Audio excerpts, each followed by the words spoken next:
আমরা ভাবি যে কোনো ব্যক্তি যিনি ধর্মের পথে চলেছেন, যদি তার দ্বারা কোনো ভুল হয়ে থাকে তাহলে নিয়তি তাকে সেই মুহূর্তেই কঠোর শাস্তি দেন। কিন্তু সেই সব মানুষ যারা সংসারের সবথেকে বড় অধর্মী, বহু নিকৃষ্ট মানের কাজ করেন, তাদের নিয়তি অনেক সুযোগ দেন। তাদের নিয়তি এরকম কঠোর প্রহার করেন না। এই ভাবনা কখনো না কখনো মনে আসেই। ভেবে দেখুন কেন। আসলে জীবনকে বেশিরভাগ মানুষ একভাবেই দেখে থাকেন, বিভিন্ন স্তরে একে দেখা উচিত। এবার আপনি বলুন, এই সংসারে কোনো অধর্মী কখনো প্রেরণার উৎস হতে পারেন? কখনোই নয়। যে মানুষ নিজের আত্মাকে মলিন করে ফেলেছেন, তিনি এই সংসারকে কিভাবে প্রেরণা যোগাবেন? উনি নিজেই বুঝতে পারেন না কোনটা করা উচিত, ধর্ম কোনটা। তাই নিয়তি তাকে একটা সুযোগ দেন, এটা বোঝার সুযোগ দেন যে কোনটা উচিত, কোনটা ধর্ম। সুযোগ দেন নিজের বিবেক জাগিয়ে তোলার, তাকে সুযোগ দেন নিজের অন্তরাত্মার ডাক শোনার। যখন তাতেও কাজ হয় না, তখন নিয়তির কাছে একটাই পথ বাকি থাকে, আর তা হল মহাবিনাশ। মহাবিনাশ হয়তো দেরিতেই আসতে পারে, কিন্তু তা অবশ্যই আসবে। আর যখন মহাবিনাশ আসে, তখন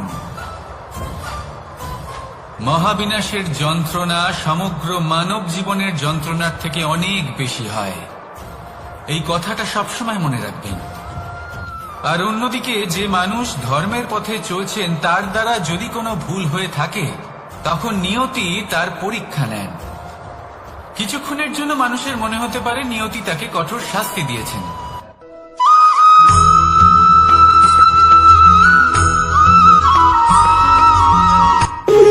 যখন মানুষের মৃত্যু হয় তখন কি হয়? অনেক সংখ্যক মানুষ শোক পালন করতে চলে আসেন। যে ব্যক্তি মৃত্যু লাভ করেছেন, তার অনেক বস্তু থাকে যেগুলো তার প্রিয়, যেগুলো তিনি ব্যবহার করেছেন। তার শয্যা, তার বস্ত্র, তার আভূষণ সবকিছু তার থেকে বিচ্ছিন্ন করা হয় এবং খালি হাতে তাকে শ্মশানের উদ্দেশ্যে রওনা করা হয়।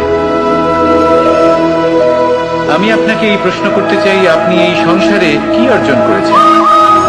ধন সম্পত্তি, বস্ত্র, আভূষণ, এই সবকিছু যে আপনি অর্জন করেছেন, আপনার মৃত্যুর পরে তা আপনার থেকে দূর হয়ে যাবে। এর উত্তর হলো একটাই, আপনার কর্ম। শুধু সেটাই আছে যা একান্ত আপনার, আর শুধু সেটাই এই সংসার থেকে চলে যাওয়ার পরেও সংসারেই জীবিত থাকবে। যদি আপনি দুষ্কর্ম করেন, তাহলে এই সংসার আপনাকে একটি অনুচিত উদাহরণ হিসেবে মনে রাখবে যে এই ব্যক্তি খুব পাপী ছিল, অনুচিত কর্ম করতেন। যে পথে তিনি চলেছেন, সেই পথে কারোর চলা উচিত নয়।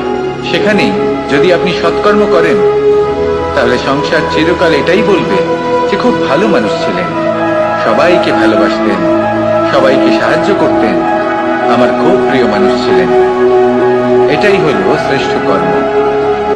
সেই জন্য জীবনে শুধুমাত্র ধন সম্পত্তি, আভূষণ এই সব অর্জন করতে গিয়ে নিজের মনোনিবেশ করবেন না। শ্রেষ্ঠ কর্ম করুন। সংসার থেকে চলে যাওয়ার পরেও এই কর্মই এই সংসারে আপনাকে জীবিত রাখবে। আসুন আমার সাথে ভালোবেসে বলুন, রাধা রাধা।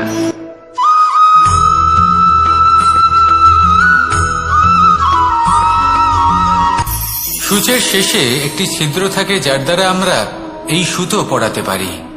আর তারপর সূচের সাহায্যে এই সুতো দিয়ে বস্ত্র সেলাই করা যায়।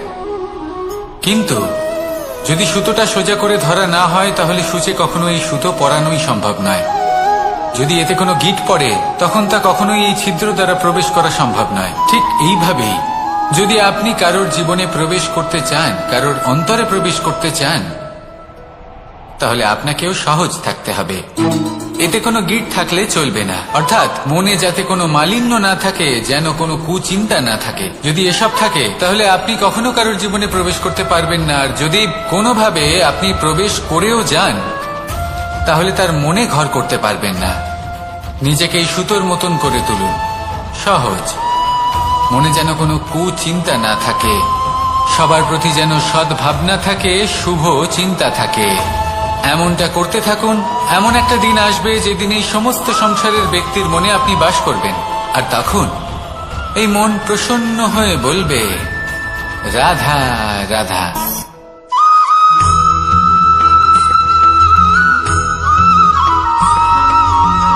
পিতা আর পুত্রের সম্পর্ক অত্যন্ত মধুর হয়ে থাকে।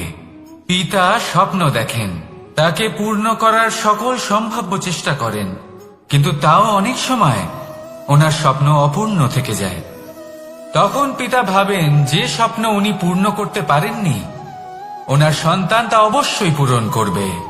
যে স্থানে উনি কখনো পৌঁছতে পারেননি, সেই স্থানে ওনার পুত্র অবশ্যই পৌঁছবে। পিতা নিজের সন্তানের ভবিষ্যৎ নিয়ে সেই স্বপ্ন দেখেন, আর যখন সেই সন্তান সামনে এগোতে থাকে তখন তার দুঃখ হয় না, বরং গর্ব হয়। ওনার ভালো লাগে এটা দেখে যে ওনার সন্তান অনেক উন্নতি করছে। কিন্তু যখন সন্তান নিজের অভিভাবকের শক্তি দেখে, তার যশ দেখে হিংসা করতে থাকে, সমস্যা সেইখানেই শুরু হয়। সেই জন্য সকল সন্তানকে এটা মনে রাখতে হবে, দেখুন, পুত্র হবার সুবাদে, এক সন্তান হবার সুবাদে এটা হলো আপনার অধিকার যে আপনি আপনার পিতার থেকে বেশি উন্নতি করবেন। আপনার পিতাও এটাই চান, কিন্তু সুস্থভাবে এটা করুন। একটা রেখা টেনে নিন যাতে আপনি তাতে এগোতে পারেন আর আপনার পিতার তাতে গর্ববোধ হয়, আর সেই বিষয়ে দুঃখ না হয় যে আমার সন্তান আমাকেই ছোট করার চেষ্টা করছে। ইতিহাস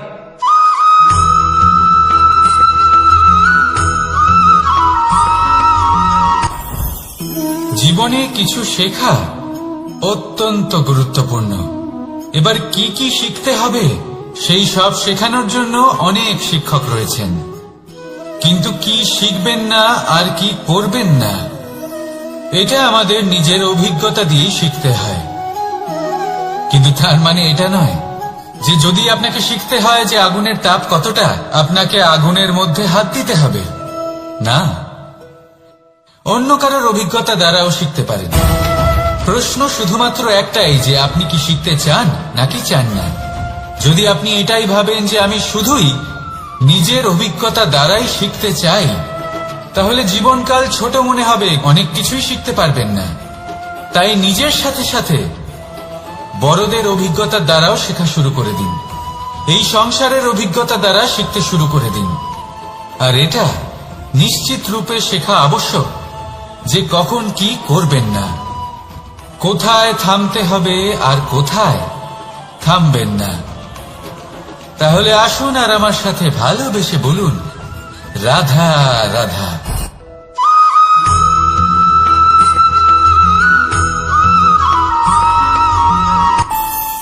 আমাদের মনে যখন কোনো প্রশ্ন ওঠে, কোনো দ্বন্দ্ব জাগে, তখন আমরা যাই আমাদের গুরুর কাছে, আমাদের আরাধ্যের কাছে গিয়ে জিজ্ঞেস করি। এইভাবেই একদিন আমি পৌঁছলাম আমার আরাধ্যের কাছে, আমার মহাদেবের কাছে, আর ওনাকে প্রশ্ন করলাম যে মহাদেব, জীবনে আনন্দ পাওয়ার, উৎসব পালনের, প্রেম ভাগ করে নেবার, জীবনকে উপভোগ করে নেওয়ার সর্বশ্রেষ্ঠ সময় কোনটা? মহাদেব হাসলেন আর উনি বললেন, জীবনে উৎসব পালনের সব থেকে শ্রেষ্ঠ দিন হল মৃত্যুর ঠিক আগের দিনটা। প্রেম ভাগ করে নেওয়ার সব থেকে শ্রেষ্ঠ মুহূর্ত হল মৃত্যুর ঠিক আগের মুহূর্ত। জীবনকে উপভোগ করে নেওয়ার সর্বশ্রেষ্ঠ প্রহর হল মৃত্যুর এক প্রহর পূর্বে। তখন আমি চমকে গেলাম। আমি বললাম, কিন্তু মহাদেব, মৃত্যু তো অনিশ্চিত, আমরা জানিও না কবে আমাদের মৃত্যু হবে। মহাদেব আবার হাসলেন। উনি বললেন যে যদি আমরা এভাবে জীবন কাটাই যে আমরা জীবনের প্রত্যেক দিন, প্রত্যেক মুহূর্ত, প্রত্যেক প্রহর শেষ বলে মনে করি, তাহলে আমাদের সমস্ত জীবন আনন্দের সাথেই অতিবাহিত হবে। কি বলেন?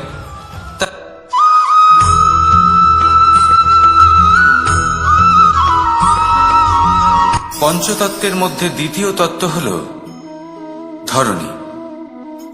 ভূমি, যাকে আমরা ধরণী মাতা বলি। এই ধরণী ধৈর্য ধারণ করে, আর এর উপরেই আমাদের সমগ্র সংসার নির্ভরশীল। কারণ এই ভূমি সহ্য ক্ষমতা রাখে, এর সহ্য ক্ষমতা হলো অপরিসীম। সন্তান যতই আঘাত প্রদান করুক না কেন, প্রেম পূর্বক সহ্য করে, আর তার বদলে অমূল্য রত্ন প্রদান করে। সন্তান যদি হাল চালায়, তাহলে তার বদলে তাকে অন্ন প্রদান করে। এটাই হলো ধরনী। এবার এর থেকে আমরা কি শিক্ষা পেতে পারি? এটাই যে কারোর জন্য কিছু করা বা কাউকে কিছু দেওয়া মনে কোনো কামনা ছাড়াই। আর এই কথাটা বুঝে যান, যদি কারোর জন্য কামনা না রেখে বা কোনো পাওয়ার আশা না রেখে কারোর জন্য কিছু করেন বা কারোকে কিছু দেন, যদি এটা আপনি শিখতে পারেন, তবে আপনি ভালোবাসতে শিখে গেছেন। আর সেই জন্যই এই ধরিত্রীকে মাতা বলা হয়। কারণ মাতা শুধু উনি নন যিনি গর্ভে সন্তানকে ধারণ করেন, মাতা তো উনিও যিনি জীবন বাঁচতে শেখান, যিনি জীবন বাঁচার উদাহরণ প্রদান করেন। তাহলে ধরণীর থেকে এই নিঃস্বার্থ ভাব শিখুন, নিঃস্বার্থ ভালোবাসা শিখুন, আর এই ভালোবাসার সাথেই বলুন রাধা রাধা।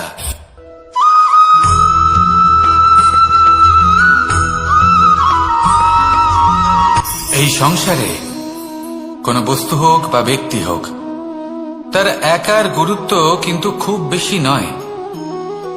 একটা উদাহরণ হিসেবে বৃষ্টির ফোঁটাকে ভেবে দেখুন।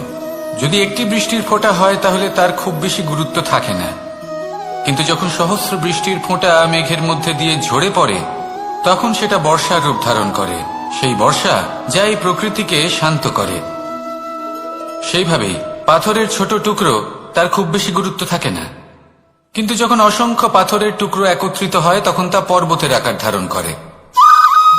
সেইভাবেই কিছু মানুষ যখন একত্রিত হন তখন তৈরি হয় পরিবার, কিছু পরিবার যখন একত্রিত হয় তখন তৈরি হয় সমাজ, যখন অনেক সংখ্যক সমাজ একত্রিত হয় তখন তৈরি হয় রাজ্য। এবার এই রাজ্যের সব থেকে গুরুত্বপূর্ণ ব্যক্তি হতে পারেন রাজা, কিন্তু তাও সেই রাজা একা কিছু করতে পারেন না। যুদ্ধ লড়ার সময় তারও নিজের সৈন্যদলকে প্রয়োজন পড়ে। কিন্তু এই সংসারে এমন একজন ব্যক্তি আছেন যিনি একাই সব কাজ করতে থাকেন, এবং সেই ব্যক্তি হলেন মা। আমাদের জীবনে একজন পিতার ভূমিকা কিন্তু নিঃসন্দেহে অমূল্য, কিন্তু আমাদের সকলের জীবনে যে ভূমিকা একজন মায়ের তা অন্য কারোর থাকে না। একজন মা একাই সন্তানকে বড় করতে পারেন, সংস্কারী করে তুলতে পারেন, তার জন্য পরিশ্রম করেন। আর এত কিছু কাজ করার পরেও তার কাজের জন্য তিনি প্রশংসা অবশ্য পান না। উল্টে যদি সেই সন্তান অনুচিত পথে চালিত হয়, অনুচিত কর্ম করে, তখন সেই মাকেই অপবাদের পাত্র হয়ে উঠতে হয়। আমাদের জীবনে মায়ের যোগদান কতটা সেটা বুঝুন। আপনাকে বড় করে তোলার জন্য উনি কতটা পরিশ্রম করেছেন সেটা বুঝুন। আজ থেকে, এখন থেকে, এই মুহূর্ত থেকে মাকে সম্মান করতে শিখুন। যখন সময় পাবেন, যখন সুযোগ হবে, তখন তার প্রশংসা করুন, ওনারও ভালো লাগবে। আর মায়ের এই মমতার জন্য, তার এই ভূমিকার জন্য আসুন সবাই মিলে আমরা তাকে প্রণাম করি, আর সকলে মিলে ভালোবেসে বলি রাধা রাধা।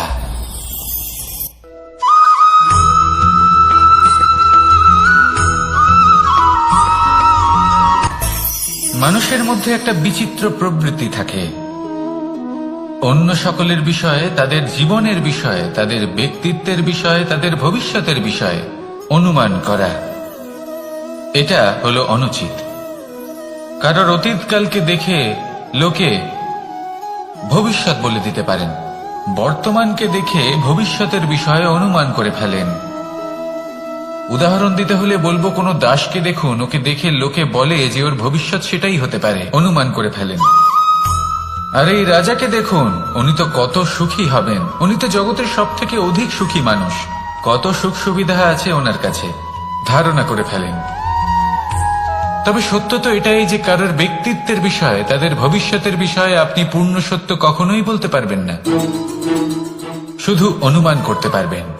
আর এই অনুমান করে সত্যি কোনো লাভ হয় না, কারণ এই কাল সেটা হলো অত্যন্ত শক্তিশালী।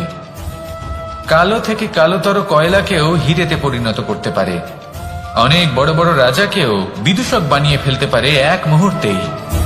তাহলে আপনি অনুমান করে কি লাভ? কি পেলেন অনুমান করে? সেই জন্য কারোর বিষয়ে কোনো অনুমান করবেন না, তার ভবিষ্যতের বিষয়ে অনুমান করতে যাবেন না, কারোর বিষয়ে কোনো ধারণা করে নেবেন না। কিছু করতে হলে ভালোবাসুন, সবার মধ্যে ভালোবাসা ছড়ান, সবার মধ্যে ধন্যাত্মক ভাব ছড়ান। এই মন প্রসন্ন হয়ে বলবে, রাধা রাধা।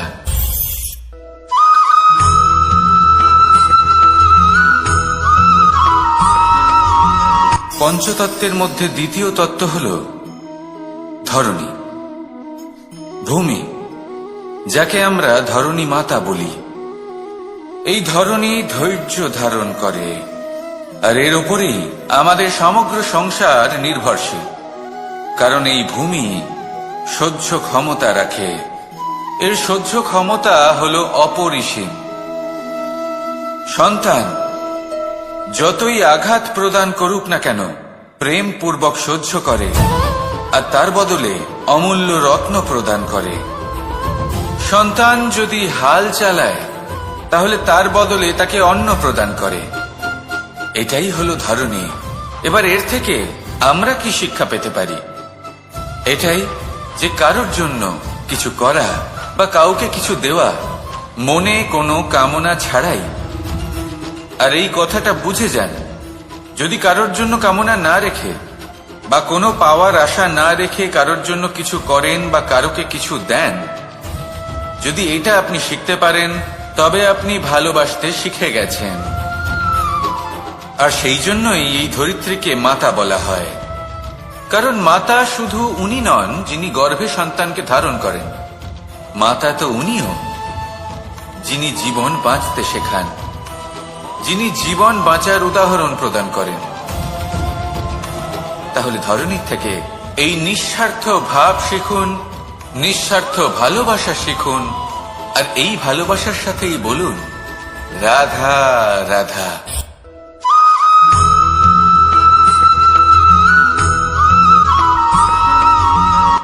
সংসারে আমাদের জীবনে যখন কোনো সুখ বা দুঃখ আসে, তার জন্য আমরা কাউকে না কাউকে অবশ্যই দায়ী করে থাকি, তাই না? এই ব্যক্তি আমাদের সাথে এরকম কাজ করেছেন, তাই আমার সাথে এমন হলো।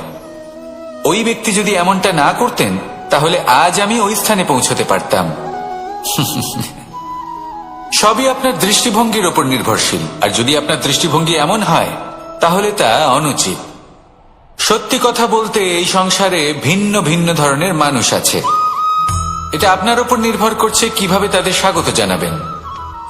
একবার ভাবুন, আমি আমার দুটো হাত সামনে নিয়ে এলাম, দুটো মুঠো খুলে দিলাম। দুই প্রকারের মানুষ আসবেন, কিছু না কিছু দিয়ে যাবেন। এই মুঠো যদি আমি বন্ধ করে দিই, তাহলে না কেউ আমাকে কিছু দিতে পারবে, না আমার কিছু যাবে আসবে। নিশ্চয়ই বুঝতে পারছেন এই দুই ধরনের ব্যক্তি কারা এবং তারা কি দিয়ে যান। আমি যদি নিজের মুঠো খুলে দিই, তাহলে কিছু ভালো মানুষ আসবেন, আমাকে আনন্দ, সন্তুষ্টি, জ্ঞান প্রদান করে যাবেন, ভালো অভিজ্ঞতা দিয়ে যাবেন। কোনো খারাপ ব্যক্তি যদি আসেন, তাহলে তিনিও খারাপ অভিজ্ঞতা দেবেন, যার থেকে আমি শিক্ষা লাভ করব। এই সব কিছু আমি লাভ করতে পারি। মুঠো যদি বন্ধ করে রাখি, তাহলে আমি কিছুই পাবো না। দেখুন, এই সংসারে প্রত্যেকের জীবনে এরকম, প্রত্যেকের জীবনে সবকিছুই আছে, ভালো খারাপ দুই মানুষই আছে, ভালো অভিজ্ঞতা আছে, খারাপ অভিজ্ঞতা আছে। নির্ভর করছে আপনার উপর যে আপনি কি করবেন, এনাদের স্বাগত কিভাবে জানাবেন, কার থেকে কি বুঝবেন, কি শিখতে পারবেন, আর কোন দৃষ্টিভঙ্গি নিয়ে অগ্রসর হবেন। এটাই নির্ধারণ করবে যে আপনার জীবন কেমন হবে। আসুন আমার সাথে ভালোবেসে বলুন, রাধা রাধা।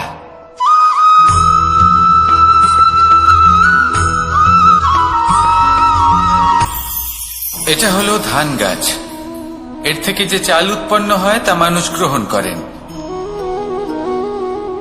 আর এটা কি? এ হলো জংলি ঘাস। একবার ভেবে দেখুন, যদি এই জংলি ঘাস ধান গাছের আশেপাশে থাকে তাহলে কি হবে?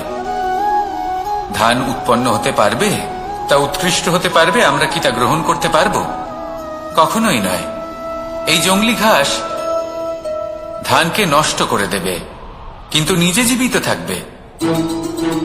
এটাই হলো আজকের শিক্ষা। এই সংসারে যদি আপনি নীতির পথে চলতে চান, উচিত কর্ম করতে চান, সংসারকে সেবা করতে চান, তাহলে জংলি ঘাসের মতো ব্যক্তিদের থেকে সবসময় দূরে থাকতে হবে। সেই ব্যক্তি যারা দুর্নীতি এবং মিথ্যা দ্বারা পরিপূর্ণ, যাদের ব্যবহার অশুভ, যাদের অনেক অশুভ গুণ রয়েছে, তারা সঠিক নয়। সেই সকল ব্যক্তি যাদের চরিত্র অত্যন্ত দুষ্ট হয়, তারা হয় শুভ চরিত্রের ব্যক্তিকে একদম নষ্ট করে দেয়, নয় নিজের মতো বানিয়ে তোলে। তাই যদি আপনি নীতির পথে চলতে চান, এই সংসারের জন্য শুভ কর্ম করতে চান, তাহলে সেই সঙ্গ লাভ করুন যে সঙ্গ জ্ঞানে পরিপূর্ণ, যাদের মধ্যে অনেক গুণ আছে, যাদের থেকে প্রতিদিন কিছু শিখতে পারবেন। এমন ব্যক্তির সাথে জীবন অতিবাহিত করুন। দুরাচারীদের থেকে দূরে থাকুন। তবেই এই মন প্রসন্ন হয়ে বলবে, রাধা রাধা।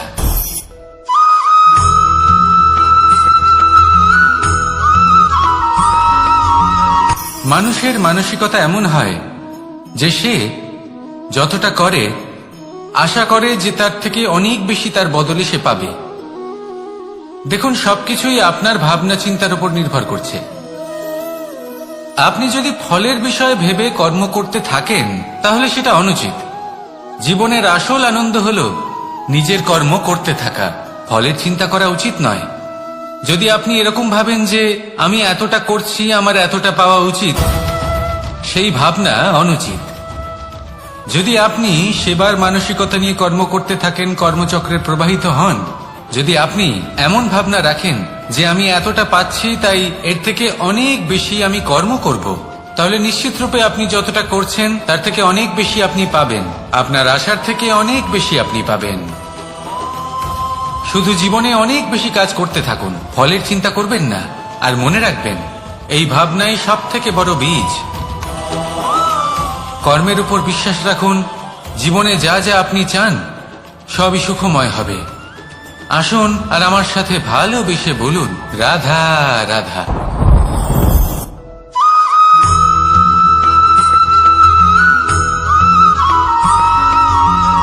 আপনি কখনো কোনো বাজকে নিজের বাসা বানাতে দেখেছেন? এই বাজ যখনই কোনো বাসা বানায় তখন উঁচু গাছের ডালে বা কোনো পর্বতের শিখরে বাসা বানায়, অনেক উচ্চতায়। আর সেখানে তার সন্তানও জন্মগ্রহণ করে। যখন এই সন্তানেরা জন্মায় তখন এই বাজ খুবই ভালোবেসে এবং খুব সাবধানে এদের পালন পোষণ করে।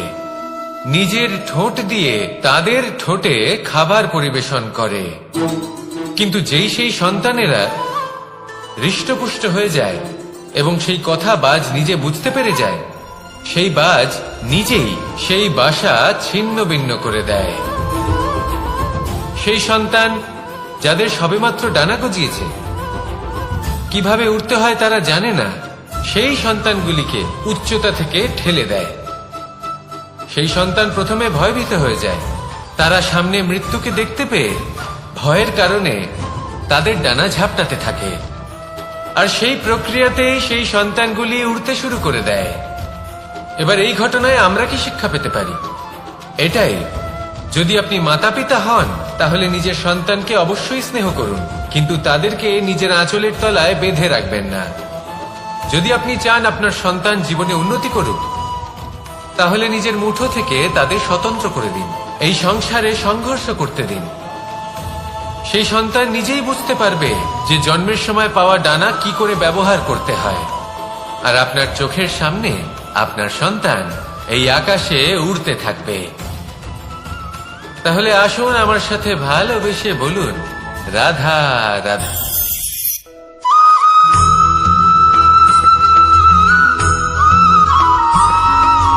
বসন্ত ঋতু, এই সময় মন আনন্দে ভরে থাকে। এমন মনে হয় যেন আমরা আকাশে বিচরণ করতে চলে যাই, কিন্তু সেটা তো সম্ভব নয়। সেই জন্য হয়তো আমরা ঘুড়ি ওড়াই, এই ঘুড়িকে নিজেদের প্রতিরূপ মনে করে। এবার অনেক মানুষ আছেন যারা ঘুড়ি ওড়ান, কিন্তু এই কর্মের সারমর্ম কি সেটা কজন বুঝতে পারেন? আপনি এটা মনে করুন যে আপনি হলেন সেই ঘুড়ি, আর এই সুতো যিনি ধরে রয়েছেন তিনি হলেন পরমাত্মা। আর এই সুতো যেখান থেকে শুরু হয় সেই লাটাই হল আমাদের কর্মচক্র। এবার আপনি নিজেই অনুমান করুন যে এই উড়ান কার ওপর নির্ভরশীল, পরমাত্মার ওপর আর আপনার কর্মের ওপর। যদি পরমাত্মা আপনার হাত ধরে থাকেন, আপনার সাথে থাকেন, যদি আপনি শুভ কর্ম করতে থাকেন, আপনি এই আকাশে উড়তে থাকবেন। কিন্তু কোথাও কোথাও যদি পরমাত্মার সাথে এই বন্ধন ছিন্ন হয়, আপনার কর্মচক্র খারাপ হয়ে যায় বা থেমে যায়, তাহলে আপনার এই ঘুড়ি কেটে যাবে আর দূরে কোনো গাছের ডালে গিয়ে আটকে যাবে। তাই শুধুমাত্র ঘুড়ি ওড়াবেন না, তার থেকে শিখুন, পরমাত্মার সাহচর্যে থাকুন, সবসময় শুভ কর্ম করতে থাকুন আর সবসময় এই আকাশে উড়তে থাকুন। আসুন আর আমার সাথে ভালোবেসে বলুন, রাধা।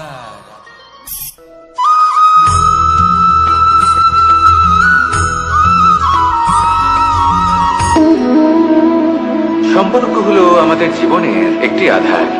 কিছু সম্পর্ক এমন যে আমরা জন্মসূত্রে লাভ করি, যেমন পরিবার, মা, বাবা। কিছু সম্পর্ক আছে যে আমরা জীবনে অর্জন করে থাকি, তা সে প্রেমের হোক, স্নেহের হোক বা বন্ধুত্বের। এই সকল সম্পর্ক লাভ করার বা গড়ে তোলার 5টি ধাপ রয়েছে। প্রথম ধাপ, কোনো ব্যক্তির সাথে আলাপ হওয়া, তার সাথে কথা বলা বা তাকে দেখা। দ্বিতীয় ধাপ, সে ব্যক্তিকে আমাদের ভালো লাগা। তৃতীয় ধাপ, আমাদের এটা চাইতে শুরু করা যে জীবনে এই ব্যক্তি যেন আমাদের বন্ধু হন, আমাদের জীবনে থাকেন, বা আমাদের কাউকে ভালোবেসে ফেলা। আর এটা আমাদের ভাবা বা চাওয়া যে সেই ব্যক্তি যেন আজীবন আমার সাথে থাকেন, আমার জীবনে আমার সাথী হয়ে। চতুর্থ ধাপ, লাভ করা। এবার এই ধাপটি অনেক মানুষের পক্ষে খুবই সরল হয়, বড়ই সরল ভাবে নিজেদের সঙ্গীকে লাভ করে থাকেন। কিছু মানুষের জন্য এই ধাপ অত্যন্ত কঠিন হয়ে থাকে। অনেক প্রতিকূল পরিস্থিতির উপর জয়লাভ করে তারা সঙ্গীকে লাভ করেন, কিন্তু লাভ অবশ্যই করেন। এরপরে আসে পঞ্চম, অন্তিম এবং সব থেকে গুরুত্বপূর্ণ ধাপ। সেটা হলো সেই সম্পর্ক পালন করা। এটা হলো এমন এক বিষয় যা প্রত্যেক মানুষের শেখা উচিত। যদি ব্যক্তি নিজের জীবনে সম্পর্ক রক্ষা করতে শিখে যান, তবে প্রত্যেক সম্পর্ক তার জীবনকে স্বর্গ করে তুলবে। আসুন আর আমার সাথে ভালোবেসে বলুন, রাধা রাধা।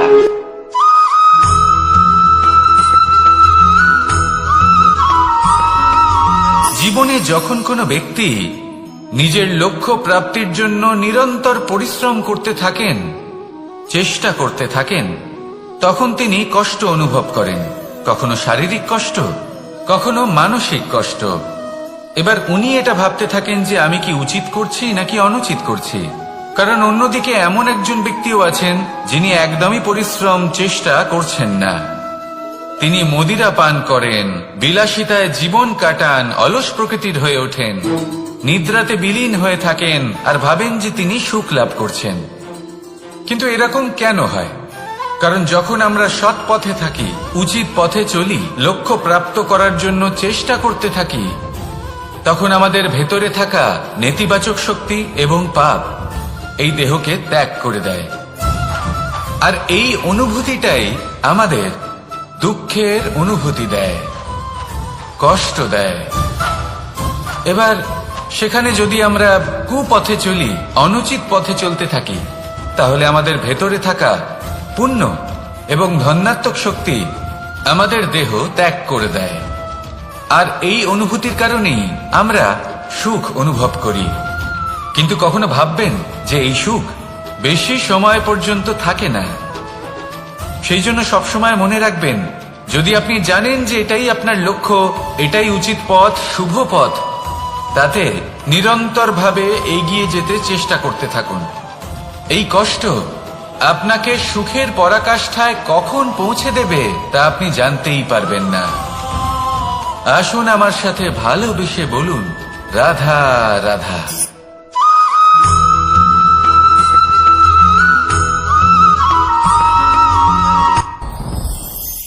সাথী।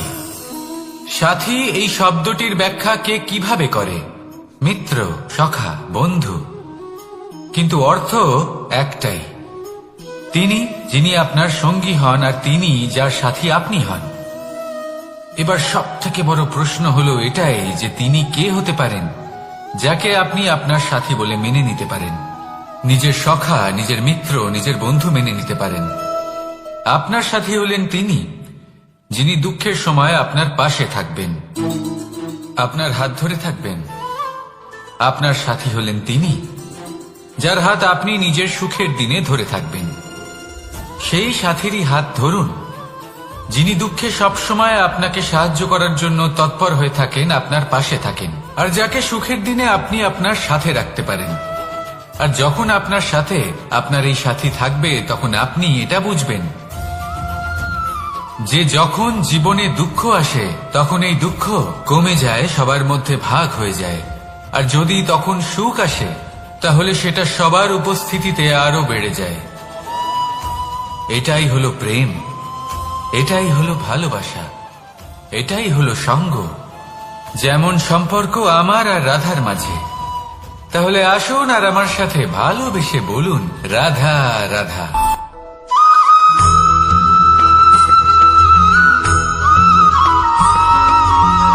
যখন আমরা কোনো বনে প্রবেশ করি তখন এই সবুজ ঘাস দেখে, এই কোমল ঘাস দেখে আমাদের মন প্রফুল্ল হয়ে ওঠে। ভিন্ন ভিন্ন প্রজাতির ফুল, ভিন্ন ভিন্ন রঙের ফুল দেখে এই মন আনন্দে ভরে ওঠে। এখানে শিশুরা আনন্দ লাভ করে, বড়রা ভোজন গ্রহণ করেন, কথাবার্তা বলেন, হাঁটাহাঁটি করে বেড়ান। এবার ভেবে দেখুন, যখন এই উপবনের নির্মাণ হয়েছিল সেই সময় যদি এই মাটিকে সঠিকভাবে খনন না করা হতো, যদি তাতে সঠিকভাবে বীজ রোপণ না করা হতো, যদি কোনো সংঘর্ষ না হতো, পরিশ্রম না করা হতো, যদি চলতে চলতে পায়ে কাঁটা না বিঁধে যেত, তাহলে এই সুন্দর বন দেখে আমরা কি এই আনন্দ লাভ করতে পারতাম? কখনোই নয়। ধরুন কোনো নদীর তটে সুন্দর একটি বন আছে, সেই বনের আনন্দ লাভ করতে গেলে আপনাকে সেই নদী পার করতেই হবে। যদি সুখের নদীর কাছে পৌঁছতে চান তাহলে তটে যে কাঁটা রয়েছে সেগুলোর সাথে সংঘর্ষ করতেই হবে। এই সংসারে যদি আপনি সুখ লাভ করতে চান তাহলে সুখ লাভের এই যাত্রা শুরু করতে হবে সংঘর্ষ দ্বারা। তাহলে সংঘর্ষকে স্বাগত জানান, এর পেছনেই সুখ রয়েছে যা আপনার জন্য অপেক্ষা করছে। এবার হাসুন আর আমার সাথে ভালোবেসে বলুন, রাধা।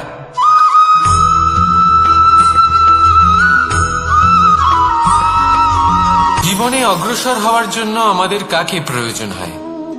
মাতা পিতা, বন্ধু, প্রেম, সাহায্য, অর্থ, পরিশ্রম, আশা। ভিন্ন ভিন্ন মানুষ ভিন্ন ভিন্ন বিকল্প চয়ন করে। যদি আমি আপনাকে বলি তাহলে জয় আর পরাজয়ের মন্ত্র দুটো শব্দের উপর নির্ভর করে, মেনে নেওয়া আর দৃঢ় হওয়া। যদি মেনে নেন তাহলে হেরে যাবেন, যদি দৃঢ় হন তাহলে নিশ্চিত রূপে জয়ী হবেন। যদি কখনো আপনি ক্লান্ত হয়ে ওঠেন, আপনি দুঃখী হন, পুরোপুরি ভেঙে পড়েছেন, তখন মেনে নেবেন না যে আপনি ভেঙে পড়েছেন, নয়তো হেরে যাবেন। তখন উল্টে স্থির করবেন যে যাই হয়ে যাক না কেন আমি জয়ী হবই। আর আপনি দেখবেন যে জয় নিশ্চিত রূপে আপনার কাছেই আসবে।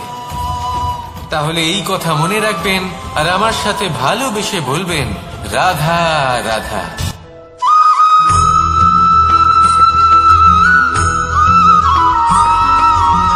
এই সংসারে সব থেকে বড় ব্যক্তি কে? আপনি বলবেন, এ কেমন ধরনের প্রশ্ন? কিন্তু এটা হলো সব থেকে উচিত প্রশ্ন। কেউ এর উত্তর দেবে যে সেই মহাপ্রতাপী রাজা, তিনি হলেন সব থেকে বড় ব্যক্তি, সেই বড় রাজনীতিবিদ, তিনি সব থেকে বড় ব্যক্তি। আমি আপনাকে জানাই যে সংসারের সব থেকে বড় ব্যক্তি হলেন তিনি, যার সাথে দেখা করলে আপনি নিজেকে ছোট মনে করবেন না। কোন ব্যক্তি যিনি সব থেকে বেশি শক্তিশালী, আপনি যদি তার সামনে যান তাহলে উনি আপনার অন্তরের শক্তিকে বাইরে বের করে আনবে, আপনার অন্তরের লুকিয়ে থাকা শক্তিকে জাগ্রত করতে প্রেরণা প্রদান করবে। তিনি হলেন বড় ব্যক্তি, তিনি হলেন মহান ব্যক্তি। তিনি নন যিনি নিজের বল এবং ঐশ্বর্য দ্বারা আপনাকে তার সামনে ছোট প্রমাণ করবেন। এবং সেই জন্য মহাদেব আমার আরাধ্য হলেন আমার খুব প্রিয়। কারণ রাজা হোক বা ফকির, কেউ যদি ওনার সামনে যান তাহলে সে নিজেকে ছোট মনে করেন না। আপনিও যদি জীবনে অনেক বড় হতে চান তাহলে কাউকে কখনো নিজেকে ছোট মনে করতে দেবেন না। তার অন্তরে বড় হয়ে ওঠার প্রেরণা প্রদান করুন। আসুন আমার সাথে ভালোবেসে বলুন, রাধা রাধা।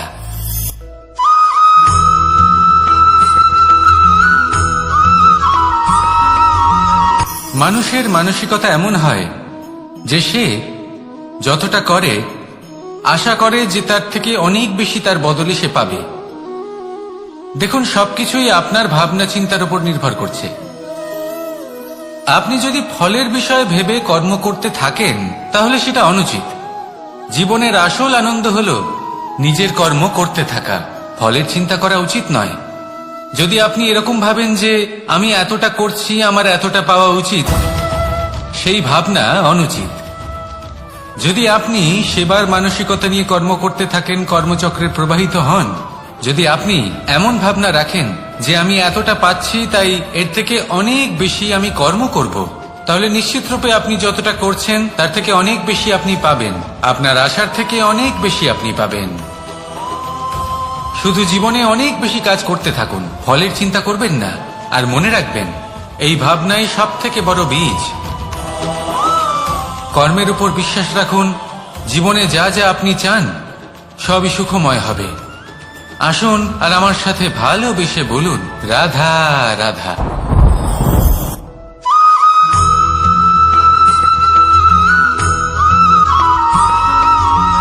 এই দড়িটা দেখুন, ছোট ছোট রেশম দ্বারা তৈরি, এটা সরু সুতো দ্বারা তৈরি হয়েছে এটা, আর এ অত্যন্ত কোমলও বটে। আর আপনি চাইলে এটা সোজাও করে দিতে পারেন, আর চাইলে এটা বেঁকিয়েও দিতে পারেন, আর যদি চান তাহলে এটা গোল গোল করে বেঁধে কোথাও রেখেও দিতে পারেন। এবার এই কোমল দড়ি যদি কোনো নিষ্ঠুর কঠিন পাথরে বারংবার জড়িয়ে দেওয়া হয় তাহলেও তাকেও কাটতে পারে, নিজের ছাপ ছেড়ে যেতে পারে, সেটার আকারও বদলে ফেলতে পারে। এবার এর কারণ কি? এর কারণ হলো অভ্যাস আর নিরন্তর প্রচেষ্টা। যদি আপনিও চেষ্টা করেন আর নিরন্তর কর্ম করে যান, তাহলে আপনার প্রারব্ধ পাথরের মতো কঠিনই হোক না কেন, তাতে ভাঙন ধরিয়েও আপনি নিজের লক্ষ্যে অবশ্যই পৌঁছতে পারবেন। একটা গুরুত্বপূর্ণ কথা মনে রাখবেন, সুকর্মের অভ্যাস আর নিরন্তর প্রয়াস, এই হলো সাফল্যের মন্ত্র। তাহলে জীবনে এই মন্ত্র আনুন আর আমার সাথে ভালোবেসে বলুন, রাধা রাধা।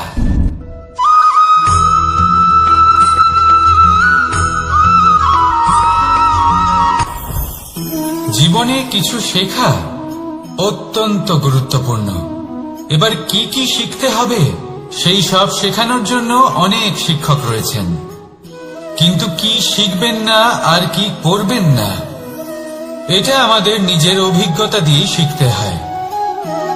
কিন্তু তার মানে এটা নয় যে যদি আপনাকে শিখতে হয় যে আগুনের তাপ কতটা, আপনাকে আগুনের মধ্যে হাত দিতে হবে।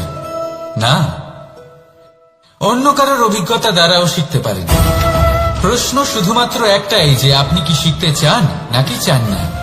যদি আপনি এটাই ভাবেন যে আমি শুধুই নিজের অভিজ্ঞতা দ্বারাই শিখতে চাই, তাহলে জীবনকাল ছোট মনে হবে, অনেক কিছুই শিখতে পারবেন না। তাই নিজের সাথে সাথে বড়দের অভিজ্ঞতার দ্বারাও শেখা শুরু করে দিন। এই সংসারের অভিজ্ঞতা দ্বারা শিখতে শুরু করে দিন। আর এটা নিশ্চিত রূপে শেখা আবশ্যক যে কখন কি করবেন না, কোথায় থামতে হবে আর কোথায় থামবেন না। তাহলে আসুন আর আমার সাথে ভালোবেসে বলুন, রাধা রাধা।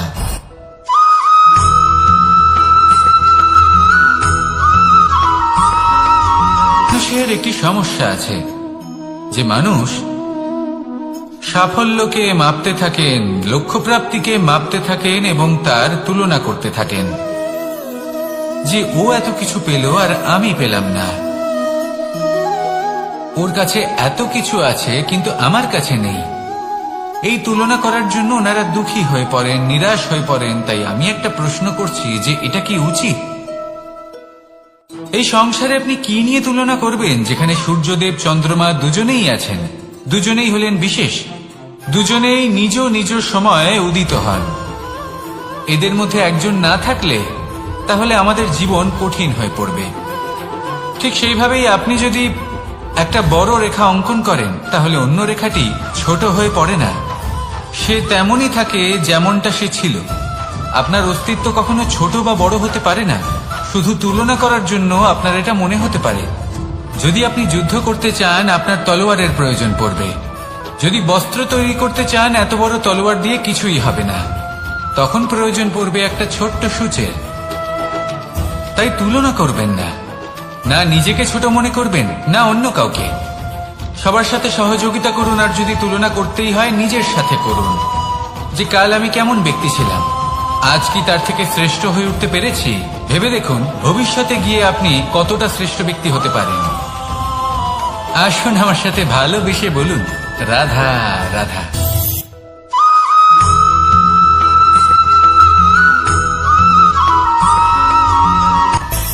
মানুষের মধ্যে একটা বিচিত্র প্রবৃত্তি থাকে, অন্য সকলের বিষয়ে, তাদের জীবনের বিষয়ে, তাদের ব্যক্তিত্বের বিষয়ে, তাদের ভবিষ্যতের বিষয়ে অনুমান করা।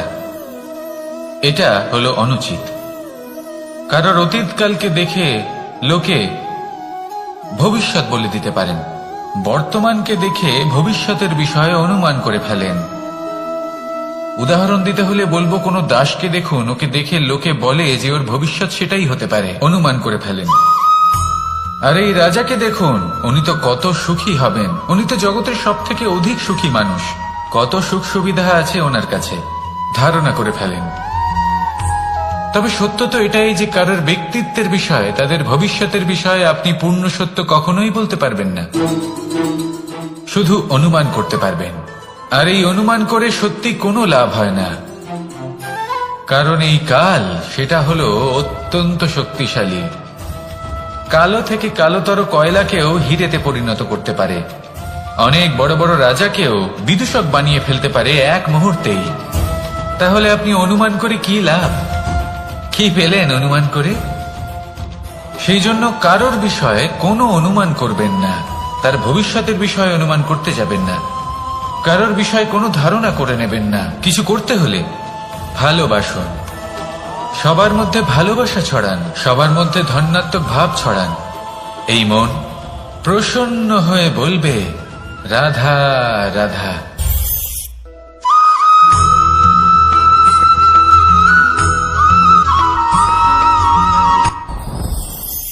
সাথী। সাথী এই শব্দটির ব্যাখ্যা কে কিভাবে করে? মিত্র, সখা, বন্ধু। কিন্তু অর্থ একটাই, তিনি যিনি আপনার সঙ্গী হন আর তিনি যার সাথী আপনি হন। এবার সব থেকে বড় প্রশ্ন হলো এটাই যে তিনি কে হতে পারেন যাকে আপনি আপনার সাথী বলে মেনে নিতে পারেন, নিজের সখা, নিজের মিত্র, নিজের বন্ধু মেনে নিতে পারেন। আপনার সাথী হলেন তিনি যিনি দুঃখের সময় আপনার পাশে থাকবেন, আপনার হাত ধরে থাকবেন। আপনার সাথী হলেন তিনি যার হাত আপনি নিজের সুখের দিনে ধরে থাকবেন। সেই সাথীরই হাত ধরুন যিনি দুঃখে সবসময় আপনাকে সাহায্য করার জন্য তৎপর হয়ে থাকেন, আপনার পাশে থাকেন, আর যাকে সুখের দিনে আপনি আপনার সাথে রাখতে পারেন। আর যখন আপনার সাথে আপনার এই সাথী থাকবে, তখন আপনি এটা বুঝবেন যে যখন জীবনে দুঃখ আসে তখন এই দুঃখ কমে যায়, সবার মধ্যে ভাগ হয়ে যায়। আর যদি তখন সুখ আসে তাহলে সেটা সবার উপস্থিতিতে আরো বেড়ে যায়। এটাই হলো প্রেম, এটাই হলো ভালোবাসা, এটাই হলো সঙ্গ। যেমন সম্পর্ক আমার আর রাধার মাঝে। তাহলে আসুন আর আমার সাথে ভালোবেসে বলুন, রাধা রাধা।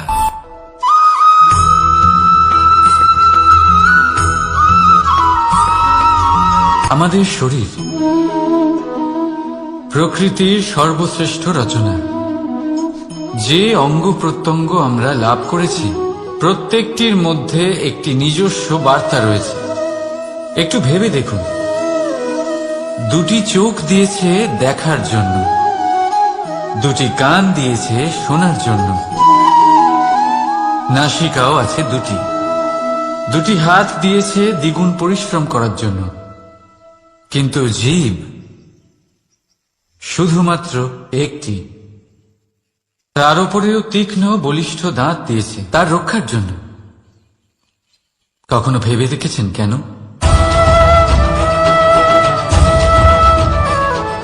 কারণ শব্দ আর শব্দের প্রয়োগ মানুষের সবচেয়ে বড় অস্ত্র, যার প্রয়োগ যত ভেবেচিন্তে করা যায় মানুষ তার জীবনে ততটাই উপরে উঠতে পারে। তাহলে মনে রাখুন, দেখুন, শুনুন আর বুঝুন বেশি, বলুন কম। রাধা রাধা।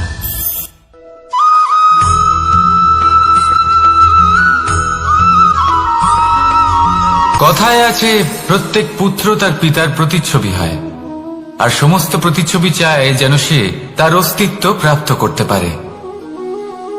পুত্র চায় সে যেন তার পিতার মতো হয়, বা কখনো কখনো তার থেকেও শ্রেষ্ঠ হয়। সেটা কোনো অনুচিত ব্যাপার নয়। অনুচিত তখন হয় যখন পুত্র নিজের পিতার মতো হবার স্বপ্ন পূরণ করতে গিয়ে বা তার থেকেও শ্রেষ্ঠ হওয়ার স্বপ্ন পূরণে অনুচিত পথের আশ্রয় নেয়। কারণ তারপরে সে তার পিতার গুণগুলি আত্মসাৎ করতে চায় না। সে শুধুই এটা চায় যে সংসারের চোখে যেন আমি শ্রেষ্ঠ প্রমাণিত হই। এটা অনুচিত। সংসারে এমন অনেক মানুষ আছেন যারা এই কারণে শ্রেষ্ঠ হবার চেষ্টা করেন যাতে তার পরিবারে তার পিতার সম্মান বৃদ্ধি পায়। এমনও মানুষ থাকেন, আর এটাই হলো পার্থক্য উদ্দেশ্যের। মনে রাখবেন, যদি আপনার উদ্দেশ্য শুভ হয় তাহলে পথও শুভ হবে, যদি আপনার উদ্দেশ্য অশুভ হয় তাহলে পথও অশুভ হবে। তাহলে নিজের পিতার মতো হবার চেষ্টা অবশ্যই করুন, তার থেকেও শ্রেষ্ঠ হওয়ার চেষ্টা অবশ্যই করুন, কিন্তু মনে রাখবেন আপনার সংকল্প আর আপনার উদ্দেশ্য এই দুই শুভ হওয়া উচিত। তাহলে আসুন আর আমার সাথে ভালোবেসে বলুন, রাধা রাধা।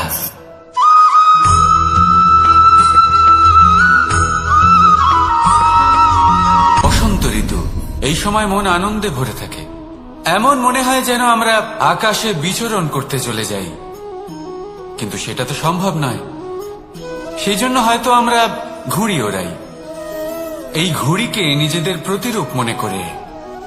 এবার অনেক মানুষ আছেন যারা ঘুড়ি ওড়ান, কিন্তু এই কর্মের সারমর্ম কি সেটা কজন বুঝতে পারেন?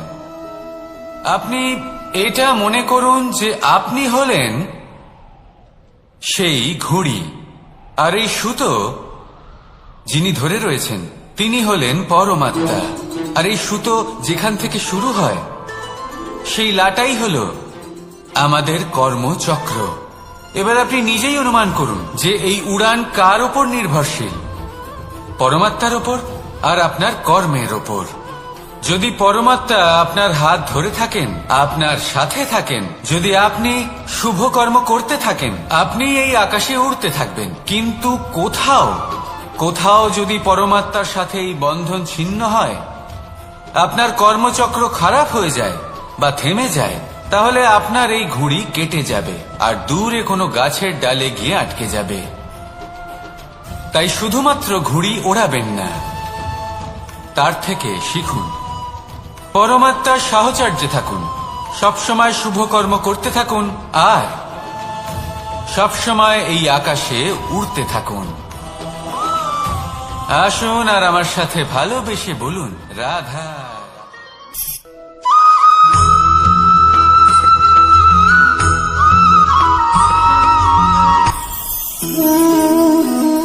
শক্তি এক অত্যন্ত বিচিত্র বস্তু, বা বলতে পারেন অনুভূতি। পিতা সবসময় চান যেন তিনি তার শক্তি পুত্রকে। আসুন আপনাকে সহজে বোঝাই। যদি আপনি সুপাত্র হন আর আপনাকে শক্তি দেওয়া হয়, তাহলে আপনি সেই শক্তির গুরুত্ব বুঝবেন, কোথায় সেই শক্তি প্রয়োগ করা উচিত সেটা বুঝবেন। আর এটা যেহেতু অর্জন করা শক্তি হবে, সেই শক্তির অপব্যবহার হবে না। কিন্তু যদি এই আপনি কুপাত্র হন আর যদি আপনাকে এই শক্তি দেওয়া হয়, তাহলে কি হবে? দেখতে গেলে এই শক্তি আপনি দান হিসেবে পেয়েছেন, তাই না আপনি এই শক্তির গুরুত্ব বুঝবেন আর না এর প্রয়োগ আপনি জানবেন। তার অপব্যবহার হওয়া সুনিশ্চিত। তাই যদি আপনি কোনো শক্তি অর্জন করতে চান, তাহলে আগে তার যোগ্য হয়ে উঠুন, পুত্র নয় পাত্র হয়ে উঠুন। আর আমার সাথে ভালোবেসে বলুন, রাধা রাধা।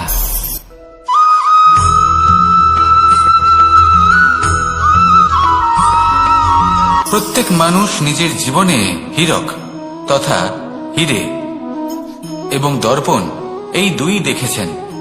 এই দুই হলো সাদা এবং এরা দুজনেই আলোর প্রতিফলন ঘটায় এবং এরা দুজনেই উজ্জ্বল হয়ে ওঠে। আপনি হয়তো মনে মনে ভাবছেন যে এটা কি ধরনের তুলনা করছি। একটা হীরে তো রত্ন, তার মূল্য দর্পণের থেকে অনেক গুণ বেশি। কিন্তু হীরে থাকাতে দর্পণের মূল্য কিন্তু কোনো অংশে কমে যায় না, তাই না? মানুষ যখন হীরে নিজের হাতে নেয়, তখন সবার আগে কি খোঁজে? দর্পণ, যাতে তার মধ্যে দিয়ে দেখে সে বুঝতে পারে যে সেই হীরে আদৌ তার শোভাবর্ধন করছে কিনা, তাকে ভালো দেখাচ্ছে কিনা, প্রসাধনের জন্য সেটা ব্যবহার করা ঠিক হবে কিনা। অর্থাৎ হীরের উপস্থিতিতে দর্পণের গুরুত্ব কম হলো না, দর্পণের কারণে হীরের মূল্য বোঝা গেল। আমাদের জীবনেও ঠিক এরকমই ঘটে। আপনারা যদি সংসারে নিজের আশেপাশে দেখেন, এমন অনেক মানুষ দেখতে পাবেন যারা নিজেদের ক্ষেত্রে মহান স্থানে পৌঁছেছেন, নিপুণ, তাহলে নিজেকে ছোট মনে করবেন না। আসুন আর আমার সাথে ভালোবেসে বলুন, রাধা রাধা।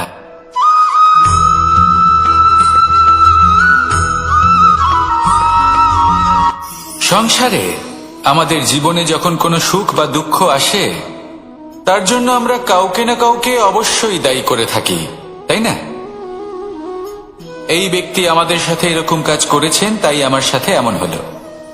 ওই ব্যক্তি যদি এমনটা না করতেন, তাহলে আজ আমি ওই স্থানে পৌঁছতে পারতাম। সবই আপনার দৃষ্টিভঙ্গির ওপর নির্ভরশীল। আর যদি আপনার দৃষ্টিভঙ্গি এমন হয়, তাহলে তা অনুচিত। সত্যি কথা বলতে, এই সংসারে ভিন্ন ভিন্ন ধরনের মানুষ আছে। এটা আপনার উপর নির্ভর করছে কিভাবে তাদের স্বাগত জানাবেন। একবার ভাবুন, আমি আমার দুটো হাত সামনে নিয়ে এলাম, দুটো মুঠো খুলে দিলাম। দুই প্রকারের মানুষ আসবেন, কিছু না কিছু দিয়ে যাবেন। এই মুঠো যদি আমি বন্ধ করে দিই, তাহলে না কেউ আমাকে কিছু দিতে পারবে, না আমার কিছু যাবে আসবে। নিশ্চয়ই বুঝতে পারছেন এই দুই ধরনের ব্যক্তি কারা এবং তারা কি দিয়ে যান। আমি যদি নিজের মুঠো খুলে দিই, তাহলে কিছু ভালো মানুষ আসবেন, আমাকে আনন্দ, সন্তুষ্টি, জ্ঞান প্রদান করে যাবেন, ভালো অভিজ্ঞতা দিয়ে যাবেন। কোনো খারাপ ব্যক্তি যদি আসেন, তাহলে তিনিও খারাপ অভিজ্ঞতা দেবেন, যার থেকে আমি শিক্ষা লাভ করব। এই সব কিছু আমি লাভ করতে পারি। মুঠো যদি বন্ধ করে রাখি, তাহলে আমি কিছুই পাবো না। দেখুন, এই সংসারে প্রত্যেকের জীবনে এরকম। প্রত্যেকের জীবনে সবকিছুই আছে, ভালো খারাপ দুই মানুষই আছে, ভালো অভিজ্ঞতা আছে, খারাপ অভিজ্ঞতা আছে। নির্ভর করছে আপনার উপর যে আপনি কি করবেন, এনাদের স্বাগত কিভাবে জানাবেন, কার থেকে কি বুঝবেন, কি শিখতে পারবেন, আর কোন দৃষ্টিভঙ্গি নিয়ে অগ্রসর হবেন। এটাই নির্ধারণ করবে যে আপনার জীবন কেমন হবে। আসুন আমার সাথে ভালোবেসে বলুন, রাধা রাধা।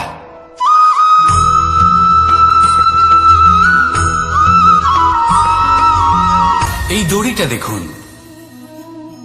ছোট ছোট রেশম দ্বারা তৈরি, এটা সরু সুতো দ্বারা তৈরি হয়েছে এটা, আর এ অত্যন্ত কোমলও বটে। আর আপনি চাইলে এটা সোজাও করে দিতে পারেন, আর চাইলে এটা বেঁকিয়েও দিতে পারেন, আর যদি চান তাহলে এটা গোল গোল করে বেঁধে কোথাও রেখেও দিতে পারেন। এবার এই কোমল দড়ি যদি কোনো নিষ্ঠুর কঠিন পাথরে বারংবার জড়িয়ে দেওয়া হয়, তাহলেও তাকেও কাটতে পারে, নিজের ছাপ ছেড়ে যেতে পারে, সেটার আকারও বদলে ফেলতে পারে। এবার এর কারণ কি?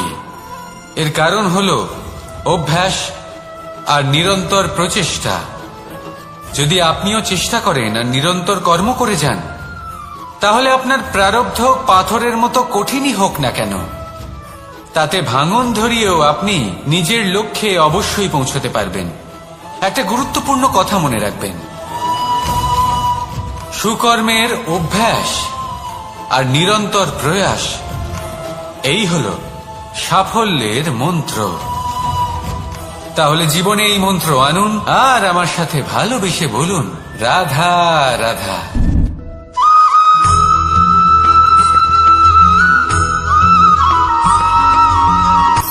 শক্তি শক্তি অর্জন করা এতটা কঠিন নয় যতটা শক্তি লাভ করার পরে সেই শক্তি সামলানো কঠিন হয়। কারণ যেই মানুষ শক্তি লাভ করে তার মনে গর্ববোধ জন্মায়, জন্মায় অহংকার, জন্মায় জেদ। তাই শক্তি প্রাপ্ত করার সাথে বিনম্র থাকাও অত্যন্ত আবশ্যক। আর এটা আমাদের শেখা উচিত বৃক্ষের থেকে। বৃক্ষ যা আমাদের ফল দেয়, বৃক্ষ যা যত ফল দেয় ততটাই ঝুঁকে যায়। আমরা পাথর মারি ওই বৃক্ষের থেকে ফল প্রাপ্ত করার জন্য। সেই পাথরের মার সহ্য করেও বৃক্ষ আমাদের ফল দেয়। কোনো গর্ববোধ নেই, কোনো অহংকার বোধ নেই, আর সেই জন্য এই বৃক্ষের পুজো করা হয়। এটাই হলো মাহাত্ম্য শক্তির সাথে বিনম্রতার। যদি এই শক্তি সৃজন করে থাকে, সাহায্য করে থাকে, সম্বল হয়ে থাকে, তবেই সেই শক্তি উপযুক্ত। আর নয়তো সেই শক্তি একদিন আপনাকে আসক্ত অবশ্যই করবে। তাহলে শক্তি অবশ্যই অর্জন করুন, কিন্তু তার সাথে সেই শক্তি সামলানোর মতো বিবেকও আপনাকে অবশ্যই জাগ্রত করতে হবে। তাহলে আসুন আমার সাথে ভালোবেসে বলুন, রাধা রাধা।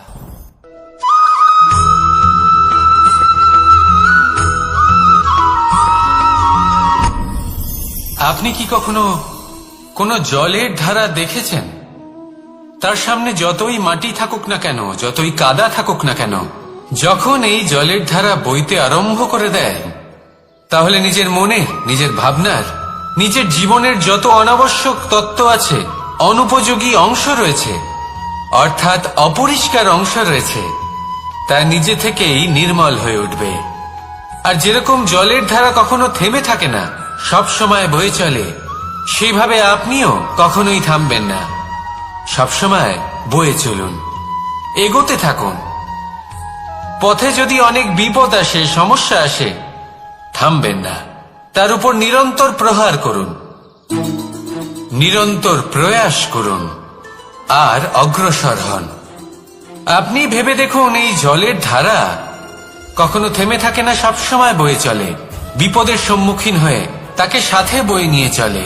সেই জন্য জলের ধারা, প্রবাহমান এই ধারা, এর থেকে কখনো দুর্গন্ধ আসে না, এতে কখনো ময়লা জমতে পারে না, বরং পালিত হয় সুন্দর প্রাণবন্ত জীবজন্তু, যেমন সুন্দর ছোট মাছ। তাই আপনিও এটাই করুন, কখনো থামবেন না, শুধু চলতে থাকুন, জলের ধারার মতো বইতে থাকুন, আপনি আপনার লক্ষ্য অবশ্যই খুঁজে পাবেন, আর তার সাথে নিজের অন্তরের যে মালিন্য রয়েছে তা আপনি নিজেই নিজের থেকে দূরে করে দেবেন। তাহলে আসুন আর আমার সাথে ভালোবেসে বলুন, রাধা রাধা।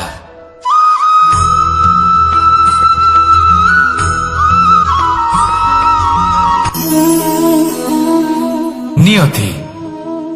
রাধা আমাকে বলে, কৃষ্ণ, যদি তুমি জানো যে নিয়তিতে কি আছে তাহলে তাকে বদলে দাও না কেন? মহাদেব আমাকে বলেন যে শ্রীকৃষ্ণ, যদি আপনি এটা জানেন যে সাম্বের নিয়তি এটাই, তাহলে আপনি তাকে বদলানোর চেষ্টা কেন করেন? কেন? কারণ আমি একজন পিতা, আর পিতার কর্তব্য এটাই, তিনি যেন সম্ভাব্য সব চেষ্টা করেন নিজের সন্তানের মঙ্গলের জন্য। নিয়তি আমি জানি, কিন্তু এটাও আমি জানি যে কর্মের থেকে বড় আর কোনো নিয়তি হতে পারে না। অভিজ্ঞতাও রয়েছে যে কর্মের হাতে নিয়তির এই চক্র বদলে যেতে পারে। তাই জীবনে যদি আপনার কখনো এমন মনে হয় যে এটা তো অসম্ভব, তখনও চেষ্টা করা কখনোই ছাড়বেন না। কে বলতে পারে আপনারই কর্মের কোনো এক বীজ হয়তো নিয়তির চাকায় আটকে গেল, আর নিয়তিকে নিজের পথ পাল্টাতে হলো, ঠিক কিনা? সেই জন্য নিয়তিকে ভাগ্য মেনে নিয়ে চুপ করে বসে থাকবেন না। নিজের নিয়তি স্বয়ং নিজের কর্মের দ্বারা নির্ধারিত করুন, কারণ আপনার এই কর্মের ওপরেই আপনার অধিকার রয়েছে, আর এই অধিকারকে নিয়তি অনেক সময় সম্মানও করে। তাহলে আসুন আর আমার সাথে ভালোবেসে বলুন, রাধা রাধা।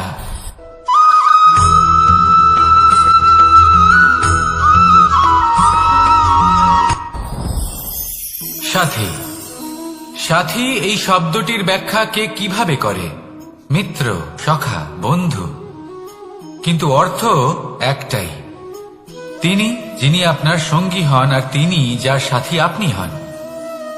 এবার সব থেকে বড় প্রশ্ন হলো এটাই যে তিনি কে হতে পারেন যাকে আপনি আপনার সাথী বলে মেনে নিতে পারেন, নিজের সখা, নিজের মিত্র, নিজের বন্ধু মেনে নিতে পারেন। আপনার সাথী হলেন তিনি যিনি দুঃখের সময় আপনার পাশে থাকবেন, আপনার হাত ধরে থাকবেন। আপনার সাথী হলেন তিনি যার হাত আপনি নিজের সুখের দিনে ধরে থাকবেন। সেই সাথীরই হাত ধরুন যিনি দুঃখে সবসময় আপনাকে সাহায্য করার জন্য তৎপর হয়ে থাকেন, আপনার পাশে থাকেন, আর যাকে সুখের দিনে আপনি আপনার সাথে রাখতে পারেন। আর যখন আপনার সাথে আপনার এই সাথী থাকবে, তখন আপনি এটা বুঝবেন যে যখন জীবনে দুঃখ আসে তখন এই দুঃখ কমে যায়, সবার মধ্যে ভাগ হয়ে যায়। আর যদি তখন সুখ আসে তাহলে সেটা সবার উপস্থিতিতে আরো বেড়ে যায়। এটাই হলো প্রেম, এটাই হলো ভালোবাসা, এটাই হলো সঙ্গ, যেমন সম্পর্ক আমার আর রাধার মাঝে। তাহলে আসুন আর আমার সাথে ভালোবেসে বলুন, রাধা রাধা।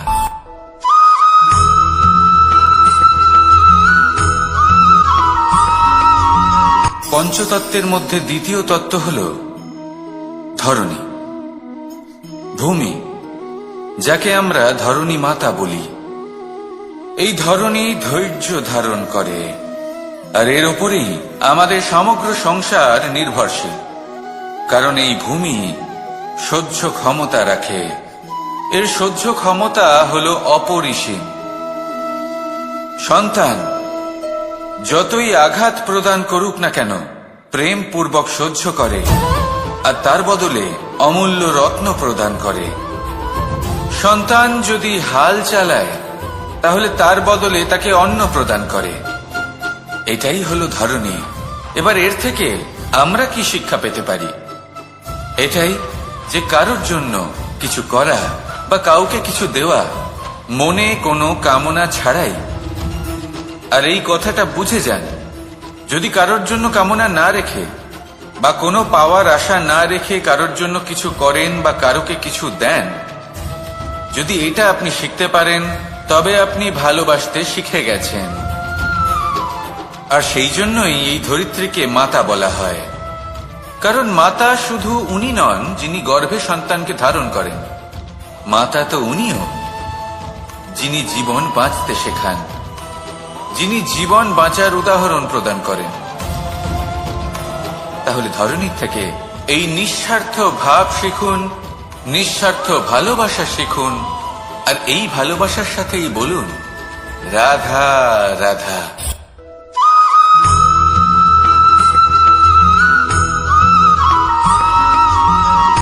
কথায় আছে, অন্ধকারে প্রদীপ প্রজ্বলিত করলে চতুর্দিক আলোকিত হয়।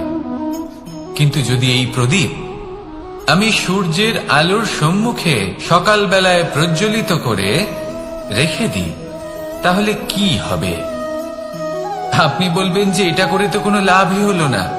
সূর্যের প্রকাশের সামনে এই প্রদীপ আসলে কিছুই নয়। এবার এই চিন্তা ভাবনা প্রত্যেক দিন করতে হবে, আর একটা অমূল্য শিক্ষা পেতে হবে। মনে করুন যে আপনি মহাপুরুষের সামনে বসে আছেন, কোনো মহাজ্ঞানীর সামনে। তাহলে সেই ব্যক্তির সামনে নিজের জ্ঞানের প্রদীপ প্রজ্বলিত করবেন না, নীরব থাকুন, আর সেই ব্যক্তির সূর্যের প্রকাশের মতো জ্ঞান প্রাপ্ত করুন। যতটা পারবেন জ্ঞান লাভ করুন। যদি এমন কোন সময়, এমন কোন স্থানে আপনি আছেন যেখানে চতুর্দিক অন্ধকার, কারোর কাছেই জ্ঞান নেই, সেখানে নিজের জ্ঞানের প্রদীপ প্রজ্বলিত করুন। এমন করলে দুদিক থেকেই আপনার লাভ হবে। আপনার জ্ঞান প্রাপ্তিও হবে, আর জ্ঞানের সঠিক প্রয়োগও করতে পারবেন। আর এই মন প্রসন্ন হয়ে বলবে রাধা রাধা।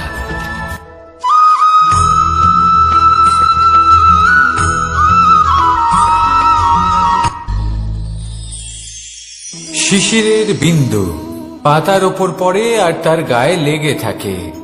পাতা তাকে শুষে নিতে পারে না, আর শেষ পর্যন্ত সে ঝরে পড়ে যায়। অন্যদিকে রয়েছে মেঘ এবং চাতক। এদের মধ্যে অনেক দূরত্ব থাকে। মেঘ থাকে আকাশে আর চাতক থাকে ধরিত্রীতে। কিন্তু যখন এই মেঘ থেকে বৃষ্টি ঝরে পড়ে, এই চাতক কিন্তু সেই জলই পান করে, নয়তো সে তৃষ্ণার্ত থেকে যায়। এবার অন্যদিকে দেখলাম শিশির বিন্দু আর পাতার এই সম্পর্ক। এরা খুব কাছাকাছি থাকে, ঘনিষ্ঠও থাকে। অন্যদিকে রয়েছে মেঘ এবং চাতকের সম্পর্ক, যাদের মধ্যে অনেক দূরত্ব থাকা সত্ত্বেও তারা খুব ঘনিষ্ঠ, তাই না? এই সারমর্ম খুব সরল। এই নৈকট্য, এই দূরত্ব, তা আপনার সম্পর্কে প্রভাব কিছুতেই ফেলতে পারে না। এই নৈকট্য, এই দূরত্ব, এইসব হলো শুধুমাত্র মনের ব্যাপার। কখনো আপনি অনুভব করেছেন আপনি কারোর থেকে অনেক অনেক দূরে আছেন, অনেক দূরে আছেন, তাও সেই ব্যক্তির প্রতি আপনি টান অনুভব করেন। সেখানে আপনি কারোর সাথে প্রত্যেক দিন অতিবাহিত করেন, সমস্ত জীবন অতিবাহিত করেন, সব থেকে বেশি সময় তার সাথে অতিবাহিত করেন, তাও তার প্রতি সেই টান অনুভব করেন না। এই সংকেত হলো মনের দূরত্বের। তাহলে মনের এই দূরত্ব দূর করুন আর আমার সাথে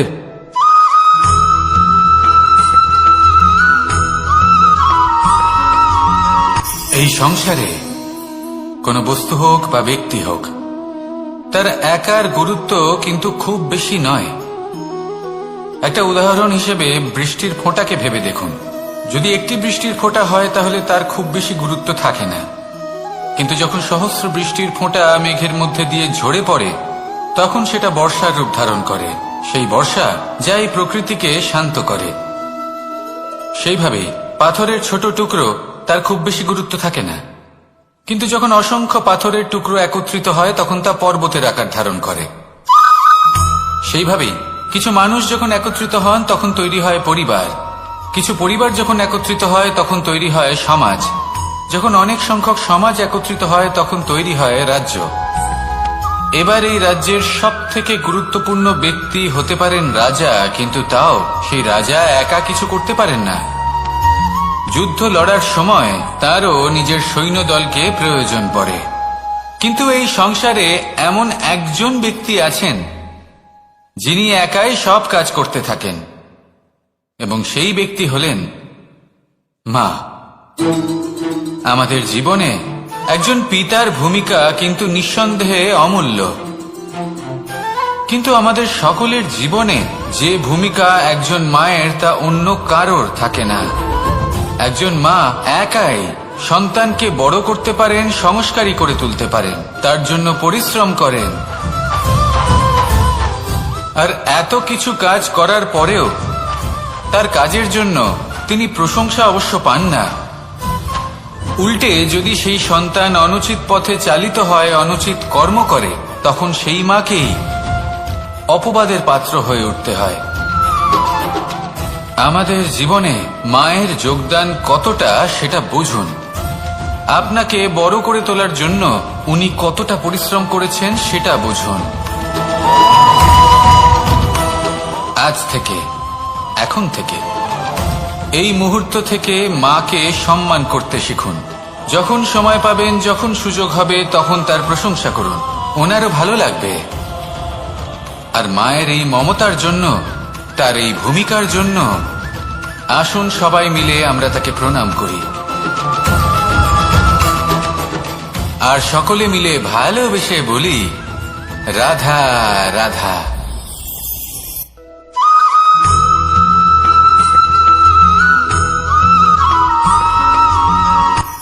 এই সংসারে সাফল্য লাভ করার জন্য জ্ঞানের প্রয়োজন হয়, পরিশ্রমের প্রয়োজন হয়, দৃঢ় নিষ্ঠার প্রয়োজন হয়, নিরন্তর চেষ্টা করা প্রয়োজনীয়। কিন্তু আরো কিছু আছে যা অত্যন্ত প্রয়োজনীয় এবং গুরুত্বপূর্ণ। তা হলো ভালো বন্ধু। তাদের থাকা অত্যন্ত প্রয়োজনীয়। যদি ভালো বন্ধু থাকে, তাহলে সময় এলে তারা ঢাল হয়ে আপনাকে সুরক্ষা করবেন। সময় এলে অস্ত্রের মতো শত্রুকে সংহারও করবেন। যদি তিনি জ্ঞানী হন, তাদের মধ্যে সদ্গুণ থাকে, তাহলে এই সব গুণ আপনার মধ্যেও প্রবেশ করবে। তাহলে সাফল্যের জন্য ভালো বন্ধু পাওয়া অত্যন্ত প্রয়োজনীয়।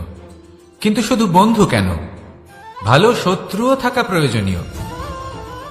এবার আপনি ভাববেন, আমি কি বললাম? যদি আপনার জীবনেও ভালো অর্থাৎ শক্তিশালী শত্রু থাকে, তাহলে আপনিও শক্তিশালী হতে থাকবেন। এই শত্রু আপনাকে প্রেরিত করবে আরো বেশি শক্তিশালী হয়ে ওঠার। কখনো কোনো হরিণকে দেখুন, তীব্র গতিতে দৌড়তে থাকে। কেন তীব্র গতিতে দৌড়য়? এই কারণে নয় যে কোথাও তার জন্য মধুর ঘাস অপেক্ষা করে রয়েছে, না। সে এই কারণে তীব্র গতিতে দৌড়য় কারণ সেটা না করলে তার পেছনে একটি সিংহ আছে যে ওকে নিজের ভোজন করে ফেলবে। তাই জীবনে বিপদ, সংকট, এই সবকিছুও হলো অত্যন্ত গুরুত্বপূর্ণ। তার সম্মুখীন হতে শিখুন, আর আমার সাথে ভালোবেসে বলুন, রাধা রাধা।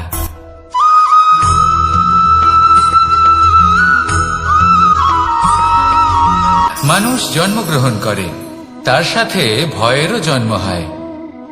ছোটবেলা থেকেই আমাদের মনে কোনো না কোনো প্রকারের ভয় থেকেই যায়।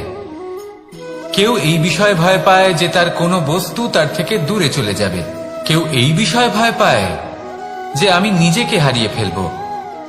কেউ এই ভেবে ভয় পায় যে আমার প্রিয়জনেরা তারা যেন আমার থেকে দূরে না চলে যায়। কেউ এই ভেবে ভয় পায় যে আমরা যেন পথ না হারিয়ে ফেলি, আদি ইত্যাদি। কিন্তু সত্যি কথা বলতে, ভেবে দেখুন এই ভয় বাস্তবে কি?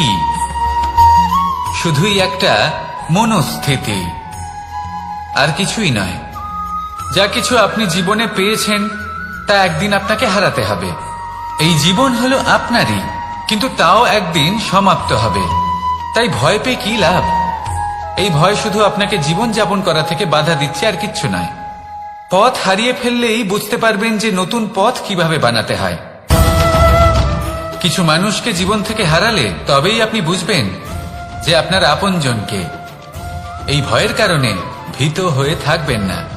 এই তারা নক্ষত্র অন্ধকারের অভাবে গুরুত্ব হারায়। শিবকেও মহাদেব হওয়ার জন্য বিষপান করতে হয়েছিল।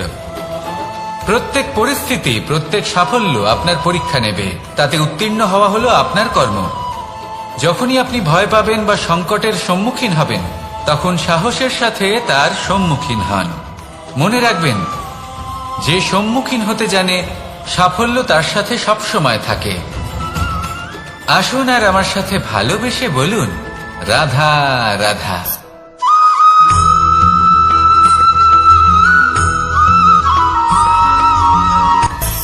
মানুষের মধ্যে একটা বিচিত্র প্রবৃত্তি থাকে। অন্য সকলের বিষয়ে, তাদের জীবনের বিষয়ে, তাদের ব্যক্তিত্বের বিষয়ে, তাদের ভবিষ্যতের বিষয়ে অনুমান করা, এটা হলো অনুচিত। কারোর অতীতকালকে দেখে লোকে ভবিষ্যৎ বলে দিতে পারেন, বর্তমানকে দেখে ভবিষ্যতের বিষয়ে অনুমান করে ফেলেন। উদাহরণ দিতে হলে বলবো, কোনো দাসকে দেখুন, ওকে দেখে লোকে বলে যে ওর ভবিষ্যৎ সেটাই হতে পারে, অনুমান করে ফেলেন। আর এই রাজাকে দেখুন, উনি তো কত সুখী হবেন, উনি তো জগতের সব থেকে অধিক সুখী মানুষ, কত সুখ সুবিধা আছে ওনার কাছে, ধারণা করে ফেলেন। তবে সত্য তো এটাই যে কারোর ব্যক্তিত্বের বিষয়ে, তাদের ভবিষ্যতের বিষয়ে আপনি পূর্ণ সত্য কখনোই বলতে পারবেন না, শুধু অনুমান করতে পারবেন। আর এই অনুমান করে সত্যি কোনো লাভ হয় না, কারণ এই কাল সেটা হলো অত্যন্ত শক্তিশালী। কালো থেকে কালোতর কয়লাকেও হিরেতে পরিণত করতে পারে, অনেক বড় বড় রাজাকেও বিদূষক বানিয়ে ফেলতে পারে এক মুহূর্তেই। তাহলে আপনি অনুমান করে কি লাভ? কি পেলেন অনুমান করে? সেই জন্য কারোর বিষয়ে কোনো অনুমান করবেন না, তার ভবিষ্যতের বিষয়ে অনুমান করতে যাবেন না, কারোর বিষয়ে কোনো ধারণা করে নেবেন না। কিছু করতে হলে ভালোবাসুন, সবার মধ্যে ভালোবাসা ছড়ান, সবার মধ্যে ধন্যাত্মক ভাব ছড়ান। এই মন প্রসন্ন হয়ে বলবে, রাধা রাধা।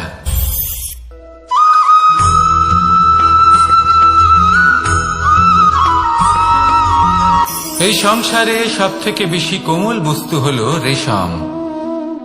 এই রেশম এতটাই কোমল হয় যে এর পুরো একটা থান শুধুমাত্র একটা হাতে ধরা সম্ভব। কখনো ভেবে দেখেছেন এই রেশম কিভাবে হয়? একটি কীট তার লালার দ্বারা উৎপন্ন হয়।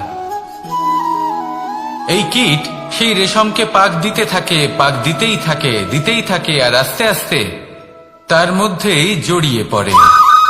শেষে ওর এই সুন্দর অমূল্য সৃষ্টি রেশমের এই সুতো, তার নির্মাণ কার্য পূর্ণ হয়, কিন্তু তাতেই ও নিজে বন্দী হয়ে যায়। নিজেরই মায়াজালের এই বন্দী গৃহে নিজেই ফেঁসে যায়। এবার এই সুতোকে ব্যবহারযোগ্য করে তোলার জন্য এই কীটগুলিকে এই কবচের সাথেই ফুটন্ত জলে ফেলে দেওয়া হয়। এই সংসারে যদি আমাদের স্বপ্ন এই সংসারের দুঃখ হরণ করার জন্য, এই সংসারে সুখ বিতরণ করার জন্য হয়, তবেই আমাদের প্রগতি সম্ভব। যদি আমাদের এই স্বপ্ন শুধুই আমাদের এবং আমাদের স্বার্থ সিদ্ধির জন্য হয়, তাহলে এই স্বপ্ন আমাদের অন্ধ করে দেবে, আমাদের অন্ধকারের পথে নিয়ে যাবে, আর আমরাও সেই কীটের মতো হয়ে যাব। নিজেদেরই মায়াজালে আমরা নিজেই ফেঁসে যাব, আর শেষে আমরা যদি কিছু লাভ করি তা হবে একাকিত্ব, অন্ধকারময় মৃত্যু। তাই স্বপ্ন অবশ্যই দেখুন, কিন্তু এমন ভাবে স্বপ্ন দেখবেন না যে তার এই বন্দিগৃহে আপনি নিজেই ফেঁসে গেলেন। স্বপ্ন দেখুন পরোপকারে।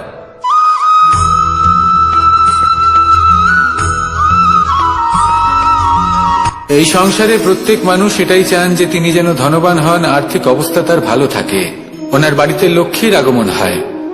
কিন্তু সেটা হবে কি করে, সেটাই হলো প্রশ্ন। কেউ বলেন যে যদি পরিশ্রম করো তাহলে ধন অর্জন সম্ভব, কেউ বলেন যে যদি বিদ্যা লাভ হয় তবেই ধন অর্জন সম্ভব, কেউ বলেন যে যদি বলশালী হও তবেই সম্পন্ন থাকবে। ভালো কথা, যদি তাই হয়ে থাকে, তবে দিনমজুর সারা দিন পরিশ্রম করেন, তিনি কেন ধনী হন না? অনেকজন বিদ্বান মানুষ আছেন এই সংসারে, তারা কেন ধনবান হন না? অনেক সংখ্যক বলশালী ব্যক্তি আছেন, তাদের কাছে ধন নেই কেন? তাদের কেন ধনের অভাব হয়? আবার এমনও কিছু মানুষ আছেন যারা পরিশ্রম করেন, তারা দিনমজুর, কিন্তু তারা ধন অর্জন করতে পারেন। কিছু বিদ্বান ব্যক্তি আছেন যাদের কাছে অধিক মাত্রায় ধন রয়েছে, কয়েকজন বলশালী ব্যক্তি রয়েছেন যাদের কাছে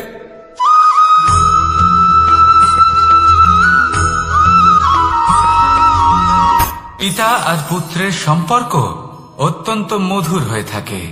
পিতা স্বপ্ন দেখেন, তাকে পূর্ণ করার সকল সম্ভাব্য চেষ্টা করেন, কিন্তু তাও অনেক সময় ওনার স্বপ্ন অপূর্ণ থেকে যায়। তখন পিতা ভাবেন যে স্বপ্ন উনি পূর্ণ করতে পারেননি ওনার সন্তান তা অবশ্যই পূরণ করবে। যে স্থানে উনি কখনো পৌঁছতে পারেননি সেই স্থানে ওনার পুত্র অবশ্যই পৌঁছবে। পিতা নিজের সন্তানের ভবিষ্যৎ নিয়ে সেই স্বপ্ন দেখেন, আর যখন সেই সন্তান সামনে এগোতে থাকে তখন তার দুঃখ হয় না, বরং গর্ব হয়। ওনার ভালো লাগে এটা দেখে যে ওনার সন্তান অনেক উন্নতি করছে। কিন্তু যখন সন্তান নিজের অভিভাবকের শক্তি দেখে, তার যশ দেখে হিংসা করতে থাকে, সমস্যা সেইখানেই শুরু হয়। সেই জন্য সকল সন্তানকে এটা মনে রাখতে হবে, দেখুন, পুত্র হবার সুবাদে, এক সন্তান হবার সুবাদে এটা হলো আপনার অধিকার যে আপনি আপনার পিতার থেকে বেশি উন্নতি করবেন। আপনার পিতাও এটাই চান, কিন্তু সুস্থভাবে এটা করুন। একটা রেখা টেনে নিন যাতে আপনি তাতে এগোতে পারেন আর আপনার পিতার তাতে গর্ববোধ হয়, আর সেই বিষয়ে দুঃখ না হয় যে আমার সন্তান আমাকেই ছোট করার চেষ্টা করছে। ইতিহাস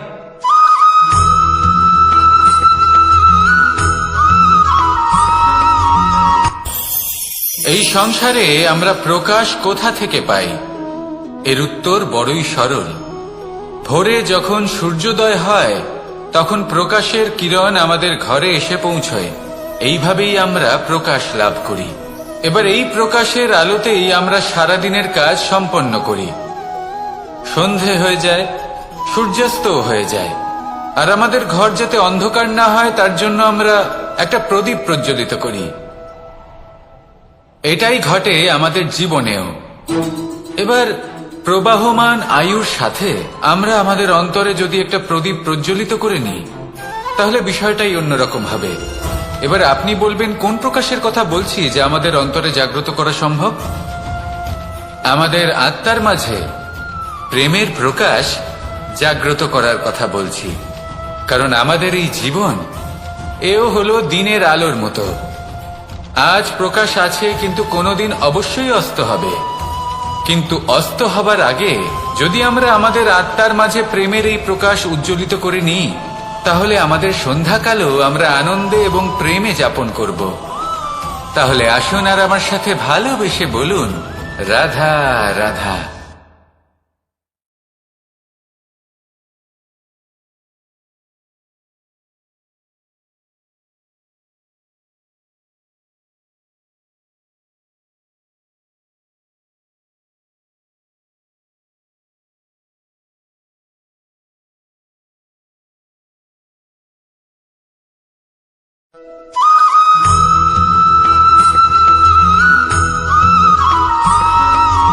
আমাদের শরীর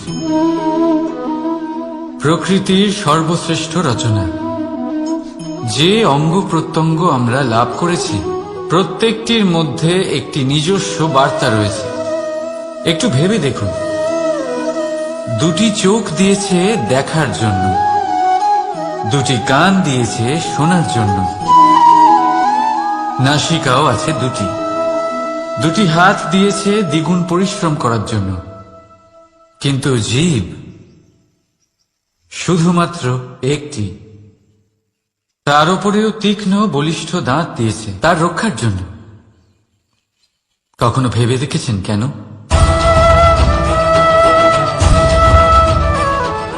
কারণ শব্দ আর শব্দের প্রয়োগ মানুষের সবচেয়ে বড় অস্ত্র, যার প্রয়োগ যত ভেবে চিন্তে করা যায় মানুষ তার জীবনে ততটাই উপরে উঠতে পারে। তাহলে মনে রাখুন, দেখুন, শুনুন আর বুঝুন বেশি, বলুন কম। রাধা রাধা।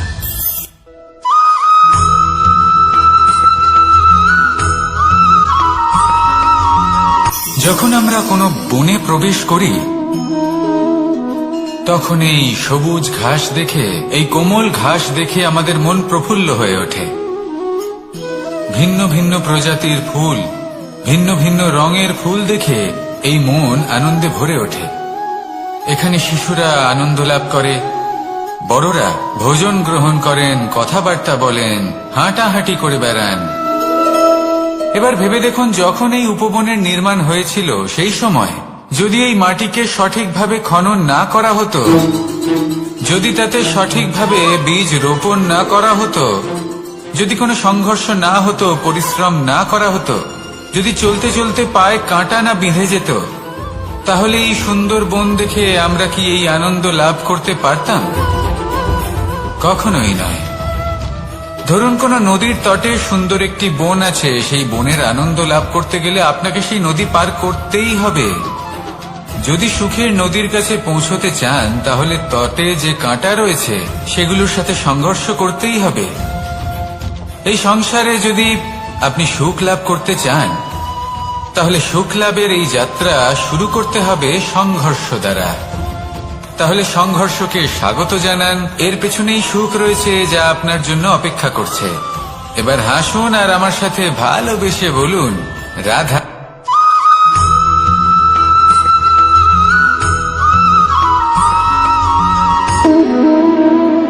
সম্পর্ক হলো আমাদের জীবনের একটি আধার। কিছু সম্পর্ক এমন যা আমরা জন্মসূত্রে লাভ করি, যেমন পরিবার, মা, বাবা। কিছু সম্পর্ক আছে যা আমরা জীবনে অর্জন করে থাকি, তা সে প্রেমের হোক, স্নেহের হোক বা বন্ধুত্বের। এই সকল সম্পর্ক লাভ করার বা গড়ে তোলার 5টি ধাপ রয়েছে। প্রথম ধাপ, কোনো ব্যক্তির সাথে আলাপ হওয়া, তার সাথে কথা বলা বা তাকে দেখা। দ্বিতীয় ধাপ, সে ব্যক্তিকে আমাদের ভালো লাগা। তৃতীয় ধাপ,